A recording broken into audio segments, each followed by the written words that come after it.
mas eu passo a palavra agora ao Eduardo Pisa. Boa tarde.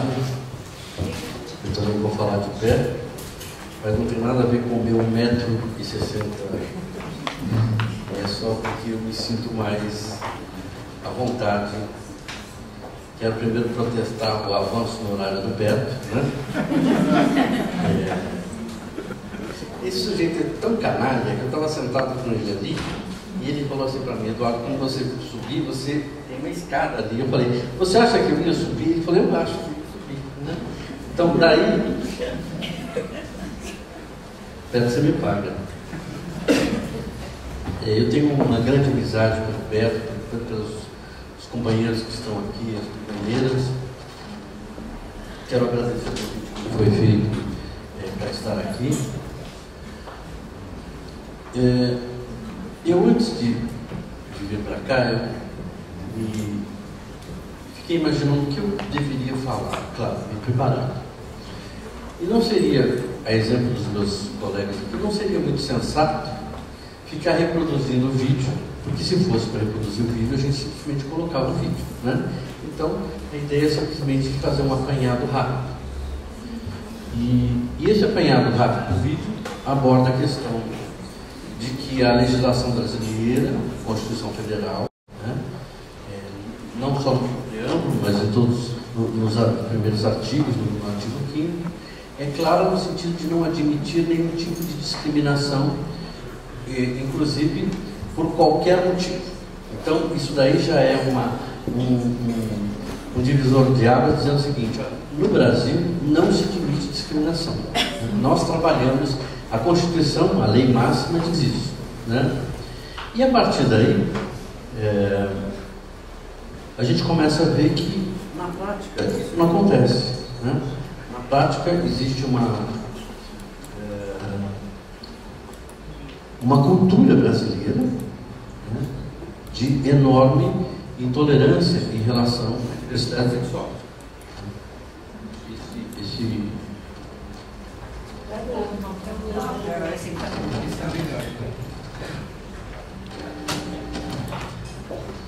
E aí é importante a gente fazer um pequeno resgate da nossa história e lembrar o seguinte, que a população de negros no Brasil, até 1888, eram considerados escravos. Ou seja, a liberdade legal veio com a libertação dos escravos em 1888, ou seja, há muito pouco tempo. Isso me faz lembrar também que uma vez eu li um historiador dizendo o seguinte, que quando foi decretada a abolição, a grande dúvida que existia é o que fazer com os negros libertos. E até teve um ouvidor que disse o seguinte: olha, manda eles de volta para a África, porque eles não são brasileiros, né? Teve até cogitou isso. E aí, quando a gente vê, né, uma realidade dura como nós, que as mulheres brasileiras só puderam votar a partir da década de 30, né? Ou seja, antes mulher não podia votar. Quando a gente começa a perceber que a gente tem um racismo e que a gente não nota que essas coisas vão entrando homeopaticamente. Eu estava fazendo um cálculo aqui de que existe um público de mais ou menos 60 pessoas aqui. Deste grupo de 60 pessoas, 12, ou seja, 20% são homens. Os demais 80% são mulheres, né? Existe uma preponderância, né, do gênero feminino. Muito bem, a gente pode pensar, mulher, biblioteca, né? Livro, sei lá. Agora vamos olhar a mesa. A mesa, com exceção da Thaís, todos somos homens, né? Agora, nós reproduzimos inconscientemente, institucionalmente, um processo que homens ensinam para mulheres, ou para a maioria de mulheres.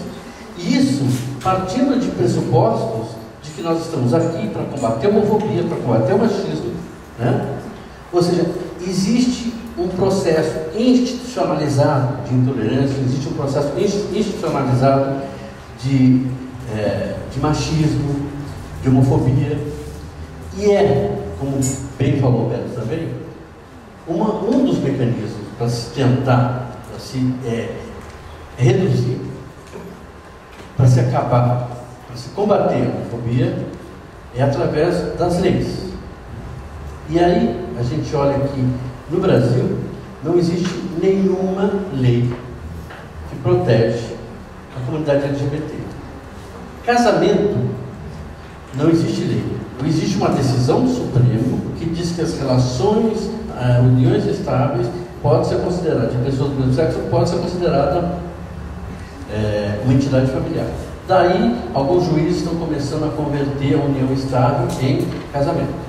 Mas casamento mesmo, e se depender do Congresso, ele não vai aprovar. Por quê? Porque eles sempre estão pensando no que? Na opinião pública, né? Na pressão que existe no caráter conservador da sociedade brasileira.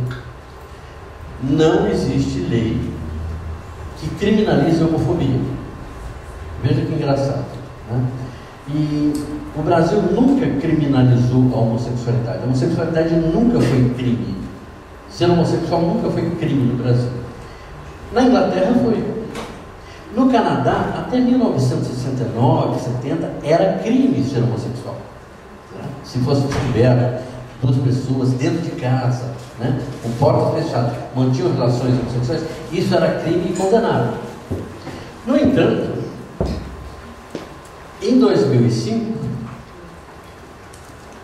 o Canadá aprovou o casamento de duas pessoas do mesmo sexo, né, e transformou isso no que chama de casamento igualitário. Ou seja, aquilo que era crime, no espaço de 35 anos, se transforma num bem, numa instituição protegida. O Brasil nunca considerou crime a homossexualidade. No entanto, né, parece que é leniente, parece que ele admite. No entanto, nós vemos assim, projetos de lei que vivem nas prateleiras do Congresso e não são aprovados, não são debatidos. O casamento, a criminalização da homofobia. O que se tenta, dentro dessa rigidez legal, de não admitir, dentro dessa institucionalização de uma homofobia estatal, né, alguns mecanismos estão sendo aprovados, que são as leis estaduais e as leis municipais, que embora eu confesso a vocês que eu nunca gostei dessas leis, eu sempre achei que elas eram meio que migalhas que estavam dando no LGBT, né? Elas, no entanto, elas têm um papel importante, né? Hoje, por exemplo, servidores públicos no estado de São Paulo, servidores públicos no município, têm a obrigação do atendimento a travestis transexuais de tratá-los pelo nome que elas desejam. E isso não é uma liberalidade. Eu gosto de você, então eu vou. Não, eles têm obrigação. O servidor público tem a obrigação de respeitar a identidade de gênero daquele ou daquela cidadã.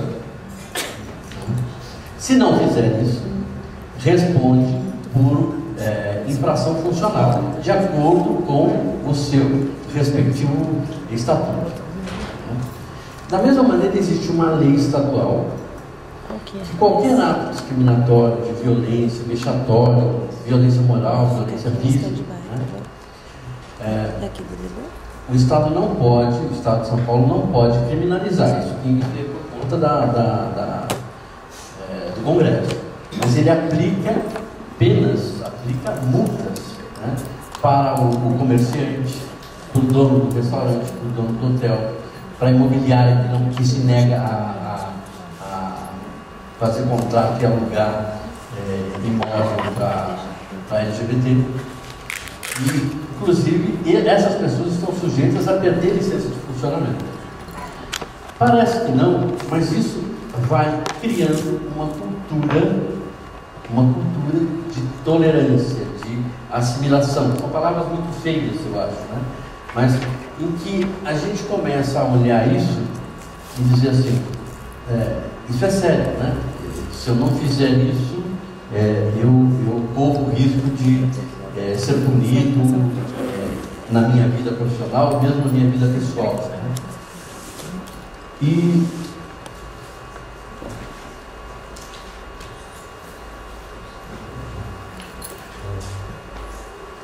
o grande desafio é a gente democratizar o Estado, o município, para colocar esses aparelhos estatais à disposição da população. E aí a gente diz da população, inclusive a população LGBT, né? Quando a gente tem um centro de referência que atende pessoas LGBT, a gente vê que existe parte do orçamento do Estado, do município, voltado para a contratação de profissionais para atendimento da população carente. A gente começa a perceber que o quê? Que o Estado, então, passa a respeitar, a olhar para aquela população, né? E dizer, olha, você tem direito à prestação de serviços públicos, né? É o que está acontecendo hoje com uma Casa Municipal, existe a coordenação de políticas da Casa Estadual, existe a Secretaria Especial de Direitos Humanos com o Departamento de Diversidade. Isso é paulatino, um processo de democratização do Estado, ainda que não tenhamos leis protetivas, né? E eu acho que o desafio nosso, pessoal, é analisarmos o quanto a homofobia, o quanto o machismo, porque eu acho que a homofobia é um filhote do machismo, né? É impossível a gente não pensar em homofobia sem pensar que por trás de uma pessoa um homofóbico, ele antes de tudo um machista, né? Agora me perdi. O combate a todas essas formas de discriminação é um trabalho da luta pela igualdade do ser humano. E isso não é um modismo, né? Agora vamos defender as baleias, agora vamos defender as bichas, né? Não, isso é um processo histórico, né? Que surgiu com a própria história da humanidade. Então, quando a gente olha e vê que em 1968, lá em Stonewall, Nova York, né, no bairro do Village, um grupo de gays dentro de um bar se rebelou contra a violência policial, e a partir dali surgiu um movimento que hoje tem 43 anos, e esse movimento se faz presente em vários estados, em vários países, né? É uma manifestação que transforma a cultura. E aí transforma a cultura, mas não como diz, para dizer o seguinte: olha, eu sou gay, eu tenho um companheiro, eu tenho 52 anos, eu tenho um companheiro que eu vivo com ele há 23 anos, né? E aí, só agora, recentemente, eu tenho coragem de dizer assim: não, ele é meu companheiro, nós vivemos em união estável, porque eu sei que se eu disser isso, eu dizer, olha, eu vivo em união estável, quem disse isso não sou eu, quem está dizendo isso é o Supremo Tribunal Federal, ou seja, eu tenho um amparo legal, né? Agora, imagina que ele vivia a vida inteira ao lado de uma pessoa, né? Como a gente já cansou de ver em histórias, por exemplo, mulheres que casavam ou que viviam com homens e que não tinham o seu casamento reconhecido antes da lei do divórcio. Ela era conhecida como a outra, né?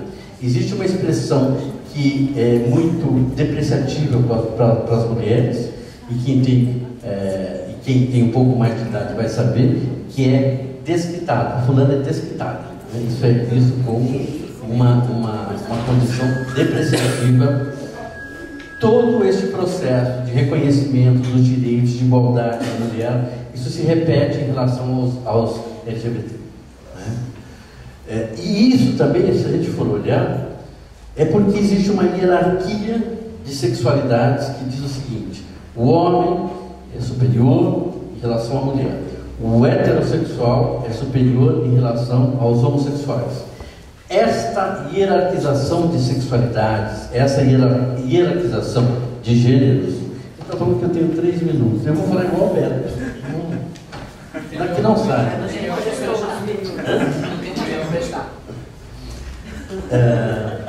Essa hierarquização de sexualidade, essa diferenciação opressora, né?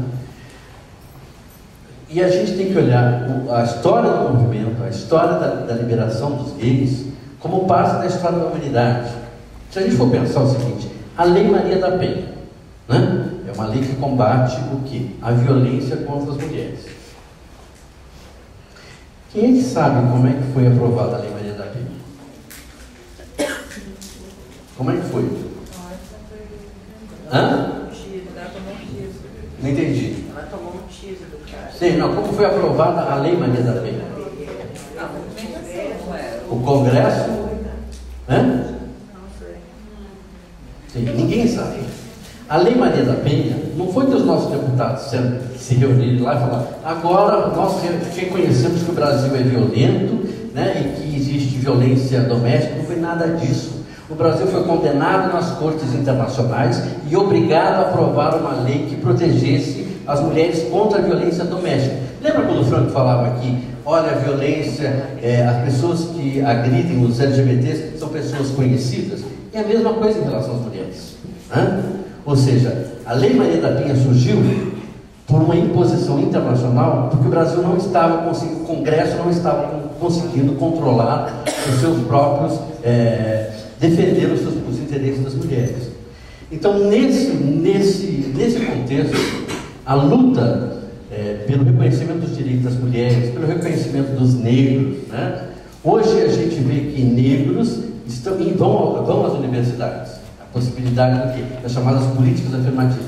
Ah, mas eu sou contra. Ah, porque negros... Tudo bem, mas nós nunca vimos tantos negros na universidade como vimos hoje. Eu tenho 3 sobrinhos que não são negros, que são brancos, mas que por cotas sociais entraram na universidade e que jamais seria possível eles entrarem. Isso é um processo que diz que pobre também tem direito à universidade.